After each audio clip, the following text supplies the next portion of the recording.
Exil. Pour Zacharias, le personnage du rêve du pêcheur, le premier des pêcheurs, il y a déjà un rêve d'exil, il y a déjà un rêve d'ailleurs. L'exil, c'est aussi l'horizon. Et quand son petit-fils prend l'avion pour aller à Paris, il est dans cet exil-là, dans cet éloignement et dans cet émerveillement de l'ailleurs. Il ne pense pas la peur, il ne pense pas l'arrachement, il ne pense pas qu'il sera un étranger sur une terre étrangère. Non, ce à quoi il pense, c'est « enfin l'horizon m'appartient, enfin je vais pouvoir exister par moi-même ». Alors ce n'est pas l'exil tel qu'on le conçoit et tel qu'on le voit dans ces milliers de personnes qui prennent la route par désespoir. Non, c'est l'exil que portent nos rêves. Transmission. Que transmettons-nous? La question se pose aux personnages au moment où ils sont en état de transmettre, au moment de leur vie où ils doivent transmettre, au moment de leur vie où ils se disent « j'aurai peut-être quelque chose, j'ai peut-être une responsabilité par rapport aux nouvelles générations ».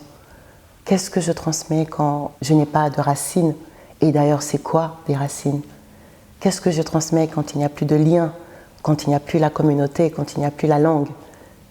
C'est la question de Zacharias, ce rien, ce vide qu'il a quitté, sur lequel il s'est reconstruit, sur lequel il a essayé d'être heureux. Et finalement, Zacharias s'aperçoit que tout s'archive.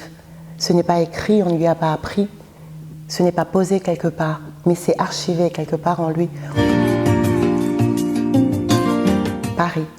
Zacharias s'émerveille de Paris, de tout, de l'aéroport, des barres d'immeubles, alors qu'il n'a rencontré personne, alors qu'il n'a visité aucun quartier. Il s'émerveille de l'automne, il s'émerveille des gens dans la rue, il s'émerveille de l'histoire qu'il découvre, il s'émerveille des immeubles haussmanniens, il s'émerveille de la liberté de n'être connu de personne. Paris est un bouleversement profond pour lui. Paris est le lieu de ses rêves. Et Paris sera aussi la limite de ce qu'il est. Parce que rien ne l'attend à Paris. Personne ne l'attend, personne ne le connaît. Famille. La famille est le lieu de tous les commencements.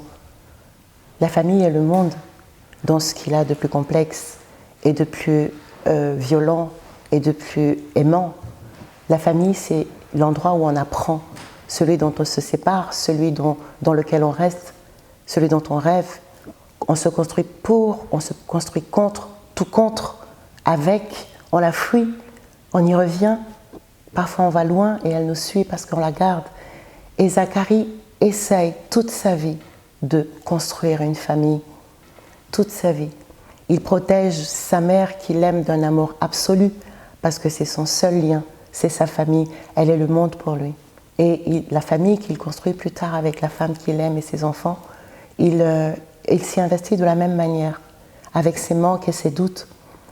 Et quand il repart, quand il éprouve le besoin de repartir, il repart encore vers la famille. En fait, son incompréhension du monde, son incapacité à s'incarner, son absence de sincérité, son évanescence, tout ce à quoi il se confronte, toutes les réponses dont il a besoin à un moment ou à un autre, il s'en va les chercher dans cette cellule de base, celle à partir de laquelle toutes les autres cellules sont construites. Écriture. Je ne me souviens pas d'une époque de ma vie où je n'ai su ni lire ni écrire. L'écriture a toujours fait partie de ma vie. À mesure que je lisais, j'avais envie de raconter des histoires moi aussi. J'avais envie de raconter ma vie. J'avais envie de dire, attendez, nos vies à nous aussi sont extraordinairement romanesques. Et l'écriture m'a offert ça, une profonde, totale liberté, qui n'est pas sans risque, qui n'est pas sans vertige, mais qui est une part essentielle de mon existence. Et ce qui est merveilleux aussi, c'est qu'aucun livre ne vous oblige à le lire. Aucun livre ne vous oblige à l'écrire. Aucun livre ne saute d'une bibliothèque et vous dit « lis-moi, sinon je te tue ». Si ça ne vous plaît pas, vous le reposez, vous continuez votre vie. Et c'est ça, finalement, la liberté. Ma liberté d'écrire et la liberté du lecteur. Et c'est là-dedans qu'on se retrouve. Et c'est ça qui est terrible. À la fois terrible et excitant.